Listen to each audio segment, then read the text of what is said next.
say when a baby is born, so is a mother. But while you are there to help your baby grow into the person he or she is meant to be, who is there to help you? Many women feel lost and alone when they become mothers, wondering, who am I now? Sometimes it feels like the transformation from woman to mother is as radical as a caterpillar's transformation into a butterfly. Did you know that inside the chrysalis, the caterpillar literally turns into goop before it rearranges itself into a butterfly? This podcast is about the goop, what soul transformation looks like as you transition from being a woman to a mom, and all the transformations that continue to inform our motherhood experience. Your child's growth matters, but yours does too. I'm your host, Brittany Ming. Welcome to the Motherhood Metamorphosis. Welcome everyone to this episode of the Motherhood Metamorphosis. I'm your host, Brittany Ming, and today we're talking to Dr. Mikala Albertson.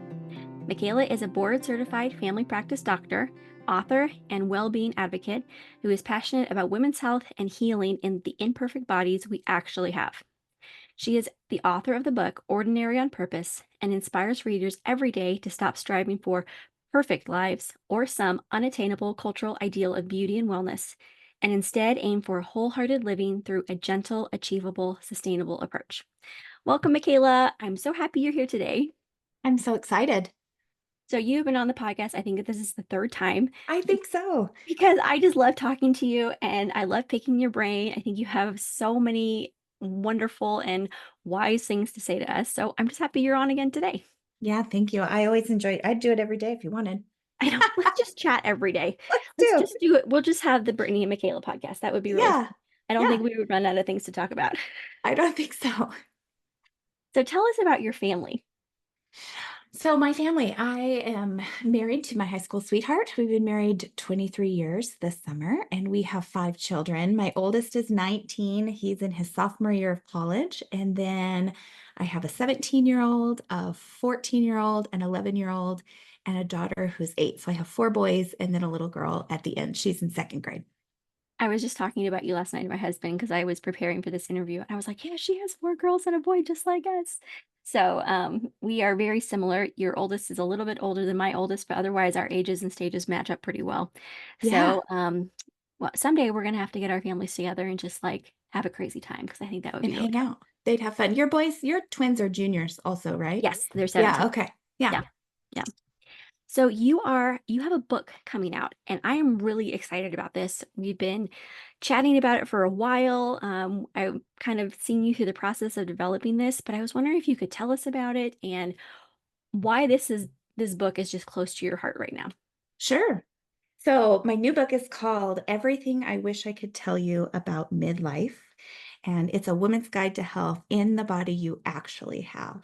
And I'm so excited about it. It's coming out October. So I'm just thrilled to be able to start talking about it a little bit and sharing about it with women. And I think the book has been a long time coming. I have 18 years of clinical practice out as a family practice physician. And really early on into clinic, I realized that I was having similar conversations with women in their middle part of life. And technically midlife is like 35 to 55 or something, but women in their 40s, I just kept having the same conversation with these women. One centered around fatigue and one centered around, a little bit of anxiety, and I'm not sleeping the same as I was before. And I feel anxious. My family life, all this stuff is going on and I don't feel like I'm handling it very well. And, just a whole range of things, but kind of real similar, maybe some things were worse for some women than others. And now I am that woman. I'm 45 and I have all of those same feelings and I'm going through all of those same issues. And I think women's health and perimenopause specifically is kind of having its moment right now in the spotlight. And so we're hearing a lot about it and we're kind of attributing all of these symptoms and all of these things to perimenopause, right? It's hormones, it's perimenopause. My hormones are all out of whack. And I just wanted to write a book about all of it so I could say what I wished I could tell these patients now. I think yes, perimenopause is huge right now for women in their mid 40s and later 40s. And also, we are more than our hormones and perimenopause. And so I just wanted a book that sort of encompassed all of those things. Um, Also, during that time, I would feel a little bit frustrated seeing women in clinic because the way that our medical system is set up, we have 15-minute to 30-minute appointments. And I might see a woman maybe every 6 months, maybe a little bit more than that, but it would take like a year to see someone for an hour sometimes if you added up all of our time. And it just wasn't enough time to really talk about all of it and really dive in and really get to know each other and really listen to all of the components. And so I feel like with this book, I have like a captive audience. Like, this is what I wish I could tell you. If I could hand you this book on the way out the door after a patient encounter, like, this is what I wish you could go home with. So I'm excited to even have the opportunity to do it. Yeah, the book is like the 4-hour appointment or the 6-hour Yeah, appointment. yes, yes. And then you can come back to it. I think like Mhm. some of it might not apply to you at that exact moment, but it might come up later. And then you can be like, oh, yeah, she had a chapter on sleep and sex. Maybe I'll go back to that and see what she had to say. So, yeah, it's a So little bit of everything. I'm curious, when you were younger, before you were actually going through this stage yourself, did you and you were seeing patterns, did you put it together or were you just like, that's weird, or like interesting that these women of a certain age are experiencing the same issues, or did it not hit until you were actually that age and stage yourself? I think it's a little bit of both. I mean, I think I always did my best to help, and definitely we learned about like the changes of the later reproductive years. I think that was more what I learned to call it rather than perimenopause. Perimenopause was a term, but it wasn't something that I think we learned a lot about. But yeah, I think I could make that connection, and I think I couldn't fully understand it or relate. And so now that I'm experiencing some of those things, I can relate in just such a different way. And so in the book, I can approach it as physician or expert, I guess, and your friend and someone else who's kind of going through the same thing. I think it's one of the limitations of medicine. We certainly can't have experienced every single thing that our patients go through. And so I do think there's sometimes, a little bit of a barrier there, right? Like I've never had cancer. I've never had, there's so many things that I haven't experienced that I have to kind of understand as best I can. But now I have a new vision to this specifically. I think that you're coming at it as a doctor. I think we all want that doctor who's like, I understand you and I'm your advocate. And so I think that's why I personally am so excited about your book, is because you are presenting yourself as that advocate and friend in this book to say, hey, you're not alone. Um, I also am going through this. So many Yeah. women have gone through this. So we actually met yesterday on a Zoom, and you talked about how you're trying to promote your book, and you dropped off your business cards in a certain place. I wonder if you could tell us that and why you did that. Oh, yeah. I've just been thinking about well, first of all, marketing and promotion is really hard for me. If I could just write books and then be like, hey, read it if you want to, that would be what I would prefer to do, but that isn't how it works. And so the marketing and promotion part is difficult. And I have social media, but I also want to reach people just everywhere. I feel like now that I have this book, I'm just walking around looking at people everywhere and thinking, oh, I wish I could give you my book. Like, you look like the perfect reader for this. Um, and so I've just been thinking about where are the women in their 40s hanging out. And so I took some cards to the orthodontist yesterday. I had my kids there. I had two kids at the orthodontist and waiting in the waiting room. And I had to ask the gal at the front desk, like, hey, can I put these cards out? And she, of course, was like, oh my gosh, yes, this sounds great. Everybody's going to want to look at this. So, yeah, I'm just trying to put myself out there and really reach the people who I think need this book. Yes, the women in their 40s are hanging out at the orthodontist They're office at the with their kids, orthodontist. Yes. with their teenage kids. Yes, Yeah. I'm I'm about like, to be there too. if I could put it at the grocery store, I mean, where, where else would it be? The orthodontist, the grocery store, maybe the rec center. Yeah. So this podcast, we talk a lot about metamorphosis. We talk a lot about change. How do you feel like this book, because you are a mom of five, you have teenagers, you have littles, I do too. And how do you see this idea of midlife and changes and transformation intersecting with mom life? Like, how is that clash? How does it mesh? And what does that look like in your life? Oh gosh, yeah. I mean, midlife is just this huge transition, I think. And it's this like biological transition within our bodies. I kind of call it like puberty in reverse, right? Because it's years of symptoms that we're kind of heading toward menopause.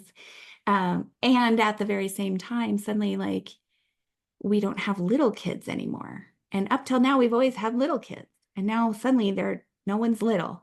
And we kind of have to learn to parent in a new way. I started writing this book, or at least thinking about what I wanted this next book to be when my youngest daughter went to kindergarten.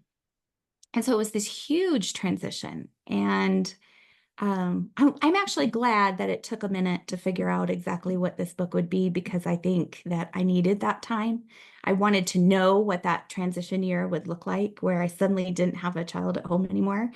But it took a little time to figure out, and I think that I landed on something that fits. But yeah, I that same year that Lizzie was going to kindergarten, I had my oldest son was graduating and then he went away to college. And so then I kind of had that year of how do I parent a kid who's away at college?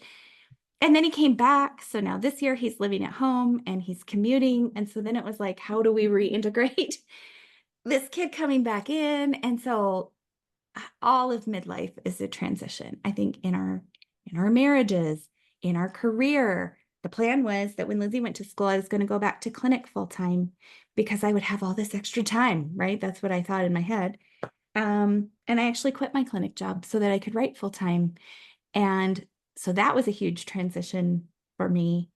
And then I know that doesn't really end because then our parents will age and we'll be helping our parents, or our kids will be getting married and starting their own families. And so this time, I just turned 45 in August, I think is kind of the beginning of all these transitions to come. Yeah, for sure. I think that, I think about my own 20s and 30s, and I just turned 40 this year. And I thought, okay, those were my childbearing years. I had my first kids in my 20s. I had my last kids in my 30s. And we did a lot of moving, but now it is those big transitions where my twins are going to be graduating next year. They're going to be launching into new life. So that creates so much change and metamorphosis in ourselves as women. Not only, and we're going through reverse puberty. Right. Maybe even when our own kids are going through puberty. So we've got everybody who's hormonal and having these challenges in the house at the same time. Right. I think Mm. my 20s and 30s were like the building stage. You're figuring out what you're going to be when you grow up. You're going to school, getting your degree, starting your career, you're getting married, you're starting your family, you're deciding how many kids you want to have, you're getting a house and building some equity, and you're building, building, building. And then you kind of reach this new time when you're kind of maintaining, but people are going. And I think the big hardest part for me is I don't have as much control because my kids are bigger. And so when they're little, I'm like, oh, we're going to live here. This is your room. You guys are going to share. Here's your bunk bed, just all the things. You're going to go to school here. Um, and now it's like learning how to be like, oh, okay, you're going to do that. All right, good. That sounds great. And how do I shift that? So it's just a weird, suddenly I'm not building anymore. I'm trying to maintain and also letting go of all of these things. So it's a huge shift in even what my job was as a mom. Yeah. I love the idea of control and how we kind of think we know what's going on, and then we feel like things suddenly are outside of our immediate control. How do you feel like this relates to your message about not striving for perfect, or just working towards that gentle, sustainable approach versus control? How do you see that in maybe the lives of how you've been as a doctor and encouraging patients, but also now as an author who's encouraging women to stop striving for perfect in like a cultural idea of beauty and wellness? Oh, I love that question. I could talk about that I mean, just all day, I think. So I have a whole chapter on control, actually. And I think this midlife time is really this shift into, okay, what are the things I do have control over and what are the things I don't? And that could pertain to your relationships or your motherhood. Also, it pertains to your body. And so I think we're sold this idea of what our bodies should be or what they should look like or what healthy really means or what fit is.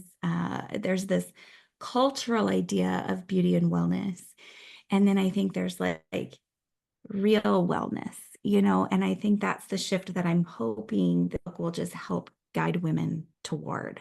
There's so much marketing and people trying to sell us products to sort of still harness control over our bodies. And if we would just do this, and if we would just eat this way, and if we would just exercise like this, or if we would just take this supplement or would be in this program or something, then we could still control our health and our appearance and, our thinness and then our wellness, because they have done a really good job at tying thinness and wellness together. And so I think the book is like, hey, like you still have to look at your parameters, your body, your limitations, your goals, and like, how do you find wellness in whatever body you have? And we have such little control over the body that we've been given. How do we care for it? And how do we love it? And how do we find wellness inside whatever body we actually have? Yes, I think that is so hard and so important and wise, but it's so hard to latch onto that wisdom in this world of like quick fixes, like Oh, do yeah. this diet or take this supplement, or you're in perimenopause, fix it with these pills you pay for Yeah. $89 a month, or like whatever it may be, or even going to your doctor and trying to having that 15-minute appointment and then trying a medication, and then the medication, like maybe it helps, maybe it doesn't, and then you're just trying to figure out like what works with me in my body, in my unique life circumstances. So I know for me, like, you talked about midlife being like 35 to 55. So I had my daughter, I turned 35 like 5 days later. Hmm. And then when I was about 38, we moved back to the States from overseas. And that was a huge transition and just hard on your body. Like it was just very Oh, stressful. yeah. And I just know like and then my kids started going through some weird health stuff, and my body started reacting with like heart palpitations like all the time. So then I'm like going to the doctor and they're like hooking you up to the sticky machine and like Hmm. doing all the tests. And I went to the cardiologist and did like the whole little harness thing like with your heart, and they're like, you're healthy, nothing's wrong. Oh, I had an ultrasound on my heart too, Oh, like yeah. all those things, and they're like, you're fine. And I'm like, okay. And so now looking back, that was probably when like my own perimenopause started. And I've since learned that like heart palpitations can be a sign of For your sure. hormone shifts and everything, but it also is my anxiety response. Yeah. And so learning to say like, okay, my anxiety, we can have an event. Like my son just broke his arm like really badly a couple weeks ago and Mm. ended up having surgery and an overnight hospital stay. So I went from like playground Oh, accident, nurse calling to escalate, escalate, escalate. Okay, we're spending the night in the hospital tonight. So but it took my body a couple weeks to calm down from that event. yeah. Hmm. And so knowing that about myself and being like, you need to rest, you need to nap. If this is not just, okay, he's out of the hospital, everything's fine. It took the rest of that week and the next week for me to feel any semblance of like, here I am calmer, here I feel like I can accomplish my tasks and get into it back into an exercise routine, because something like that throws you completely off like your game. Yeah. Yeah. And so having to just be gracious with myself and saying, this unexpected event made your heart palpitations like way worse. And that's really exhausting, like physically makes you tired. Hmm. And so just saying, okay, you got to take care of yourself and that's okay. And not punish myself or get down on myself for saying, like, you didn't exercise 3 times this week. Like, you're not lifting weights like you said you would. Like, you blah, blah, blah. Like, you're napping too much. Like, all these things, it's about accepting what's actually going on in your life and seeking the health measures that are best for you. And also during that time, Yeah. like when my anxiety was really high, I didn't have an appetite. And so there was one day I completely skipped lunch and then I felt physically sick later in the day Mm, because I hmm. didn't eat. And so I'm like, I cannot do that again. Even if I don't have much of an appetite, I need to eat a little something. Eat a Something. yogurt, eat like some strawberries, like drink a big glass of water. I cannot like skip a meal because then I'm going to feel even worse during the day. So, but that was actually hard to do because when you're struggling, it's hard to take care of yourself in just like the basic ways sometimes.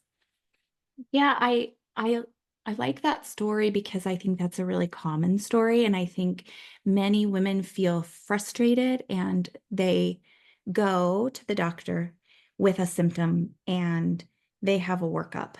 And then at the end of the workup, which turns out to be normal, they're told, "You're healthy, nothing's wrong with you." And they're so frustrated because they want to know what it is and they want that workup to have shown something or been for a reason. And so, in your example, I think the workup was necessary to say, gosh, you don't have an underlying arrhythmia. You don't have an aberrant loop in your heart that's like revving your heart up, and you don't need to go have an ablation in your heart, or you don't have, all of these things. So I want it to, part of going to the doctor is reassurance that we have checked your heart out. You had an echocardiogram, you had an EKG, you had all of these things, and we can't identify anything right now that's structurally wrong or that isn't, nothing that we can find that's causing that. Doesn't mean that you're not having that symptom, but instead of hearing, doctor said nothing's wrong with me, why do they always do that? It's, here's the reassurance that it's not these scary things. Hmm. And so now you can feel confident to say, okay, I know that when I get super stressed out, I get these symptoms. And so here's how I can take care of myself. So a lot of times we come to perimenopause or something as a diagnosis of exclusion. We have to first say it's not your thyroid. You don't have carcinoid syndrome. It's not, this or that that's causing these hot flashes or these other things. And that's not your doctor saying nothing's wrong with you. Hmm. It's saying one of my jobs is to rule out these bigger, scarier things or things that need specific treatment that's different, right? Or that need this particular intervention. So it's not these things. We've ruled those things out. And so now we can say, we've come to this diagnosis of exclusion. It's likely perimenopause. And so now here's what we can do about it. So similarly with heart palpitations, it's like, gosh, I get tired of doing all this expensive workup and they didn't find anything. But no, like what you got was this reassurance that it wasn't this or that. And so now you can move forward saying, I know I do this. This happens when I get in these stressful events. And so now here, how am I going to take care of myself through that? Yeah. Yeah. I think it's resting in your own ability and your own wisdom as a woman to be like, I am here for myself. It's Mm-hmm. not the big thing that the doctor needs to say, but I am able to care for myself in ways that I know help me, or finding those ways if you don't know what that is yet. And Mm-hmm. sometimes we need outside resources. We need, the internet articles or the wise Instagram accounts or books like yours that say, hey, I never thought about this before. How can I support myself through this big transition that my body is going through so that I can be there for my family? How have you Yeah. seen, like in your family, when you have put a finger on your own pulse through your big life transitions, how have you been able to support your own kids and your motherhood better? Ooh, that's a tough question. I think I'm still figuring that out. I'm still learning that. I'm still trying to retrain my brain that it's okay to say, I need this or I need that, or I'm not up to that right now, or I need some support or help here. That is not what our training was, I think, early in motherhood. And so often we were like the back burner and we're doing all the things for the kids and the spouse and the house and the schedule. And um, now I think I have learned that I am a happier, healthier, better mom and spouse when I'm well rested and when I'm getting some exercise. So those are probably the two big ones for me that I've really made a priority through this transition time. And when I don't get them, I'm grumpy and I'm short and I don't feel well. Um, and so I can make that correlation. So those two things I think are the big things that I'm prioritizing in my own life. I think for me, a big shift that I'm making mentally to take care of myself is, I know this sounds so dumb. Um, I'm like buying food for myself. And I always grocery shop Oh, for the family, but yeah. I'm trying to prioritize like protein and fiber every Yeah, day. I'm doing that too, Brittany. I guess I hadn't really thought of that, but yeah, like I go to the store for my things when I run out of them, the things that I like to eat or that have kind of fit in with making me feel well right now. I guess I wouldn't have said that before, but that's true. I would have just kind of not had it or had something else or just, I was always thinking about the kids and now I'm like, nope, these are like the 10 things that I have to have in this in the pantry or in the fridge so that I have something to eat. And I will make a special trip just for myself. Yeah. I think that's really important just to point out, like, how do I want to feed my body? And I know for like a long time, I would get the kids their special snacks or Yep. I would just eat leftovers, which is fine. Like, I'm the one who made the dinner, but like in prioritizing, like, what do I want to eat for breakfast, lunch, and dinner? And dinner is the curveball because you're trying to figure out how all these people are going to eat. So, but like for breakfast and lunch, you know how it is. Um, I'm like, how do I want to feed my body? It's not just eating the stuff that I bought for the kids anymore. Yeah. And I've had to fight guilt for that. And I feel like that's just, I'm like, that guilt is so dumb, but it's present. And I'm like, Hmm. no, I am a person who deserves to eat the things that make me feel good and the things I'm trying to prioritize for my own like health and well-being and whatever goals I have, you know? Yeah, And I love that's that. okay. Like it's okay to be like, I want to feed myself in a certain way, and I'm a person who's worthy to buy groceries for. I don't know, like that seems like so small, but we can get in that mental mindset with just motherhood so much. Or just buy for the family, buy for their family, and I'll just eat whatever fits into that grocery order that you got. It's not like I'm specifically planning for the meals that I want to eat. Yeah, sure. I love that. I do that too. Anyway, whoever's listening, go to the store and buy yourself something that you really want to eat. Yeah. Yeah. And I think that my kids, it's funny how mom guilt just always sneaks in there, right? But like, I don't know, for on the weekend or something, there are times when I'm like, I'm going out for a quick walk right now. In the morning, I'm going for a walk.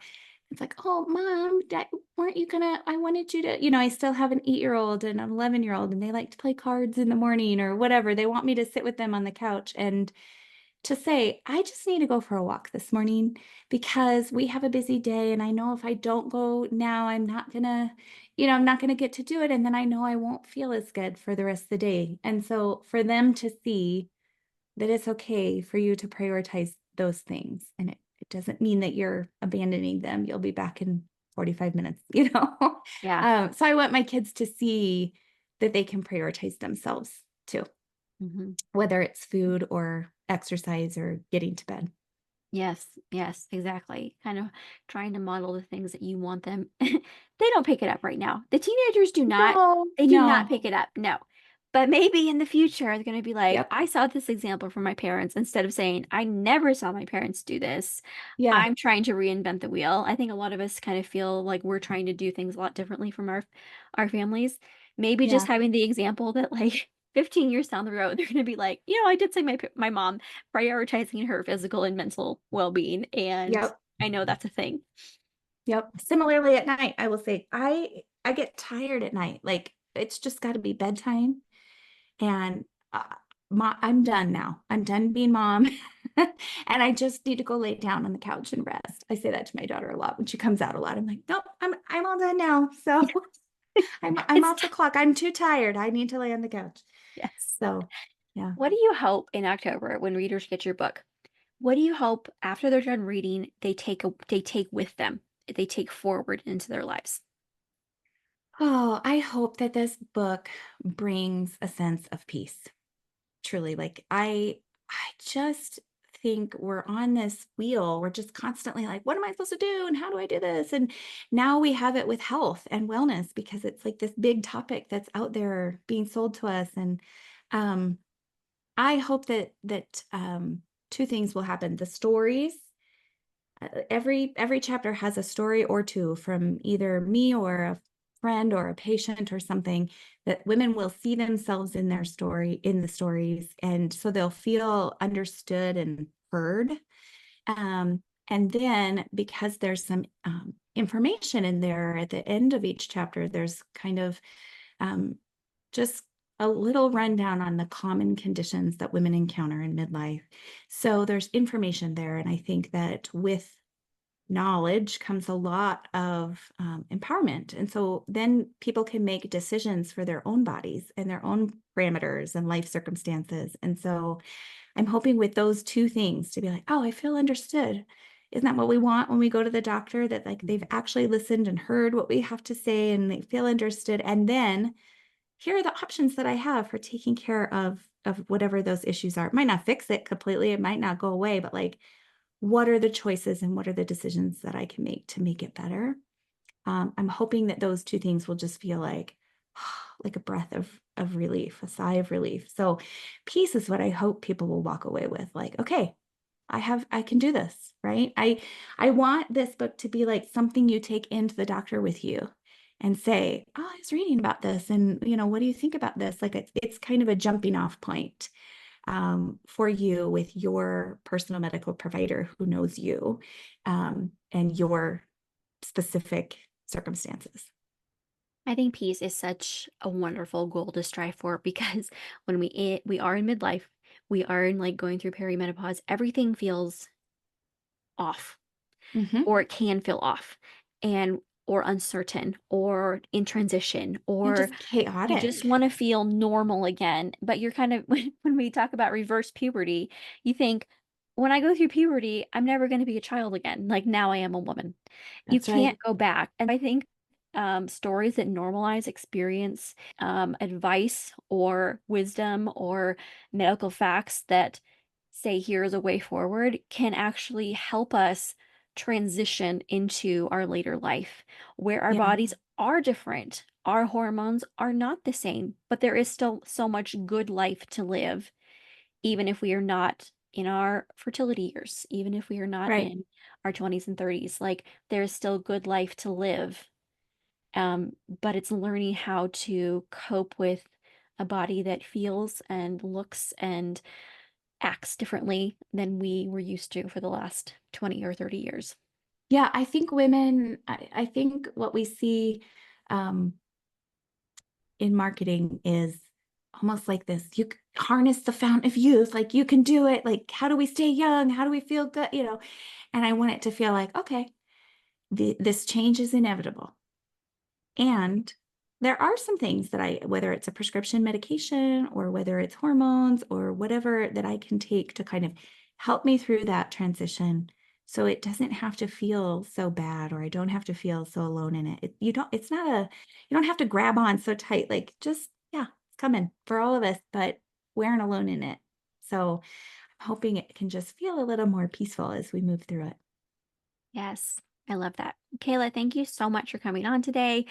I am so excited to share this book. I'm going to be reading it. Actually, I already bought it. It's in my Amazon cart and it's going to be coming. Oh, yay. Yeah. So every time I like click on my orders that are coming, like on my Amazon cart, what's coming this week? It shows up in there. I'm like, oh yeah, I ordered that. So I'm really Okay, excited about good. that. Yeah. Yay. I'm so excited that it's time to start talking about it. And I truly wish I could just give it.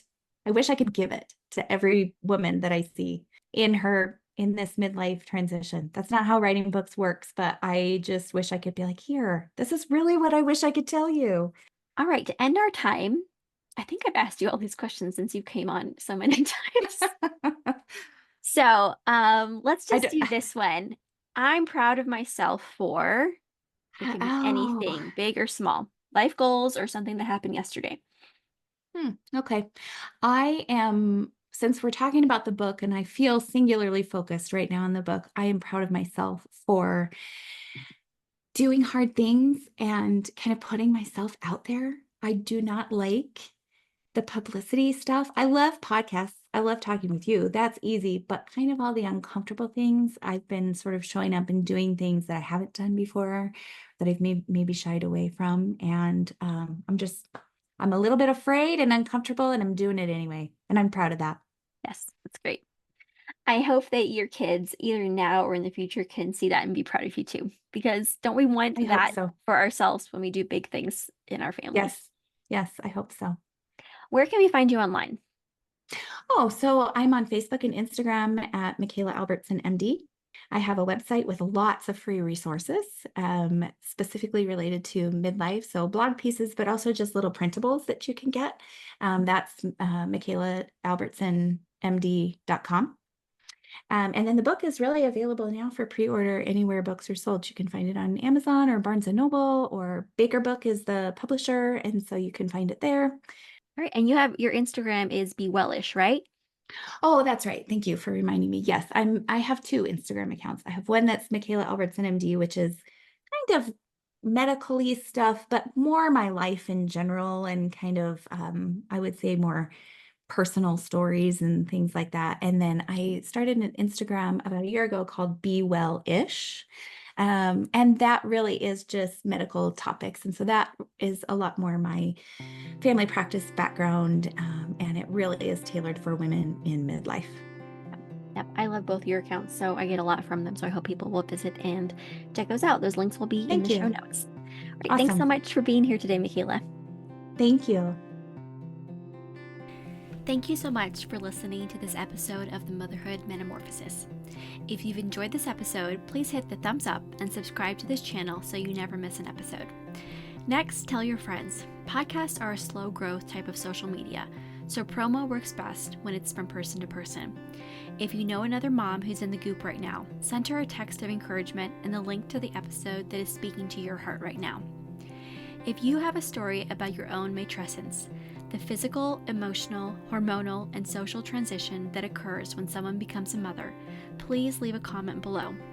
I want this channel to be a place where women can build community about the challenges and joys of their own motherhood metamorphosis. Thank you so much for listening today. I hope it encouraged you and gave you some good food for thought. If you ever have any questions, comments, or you'd like to reach out to me personally, you can email me at brittanyaming@gmail.com.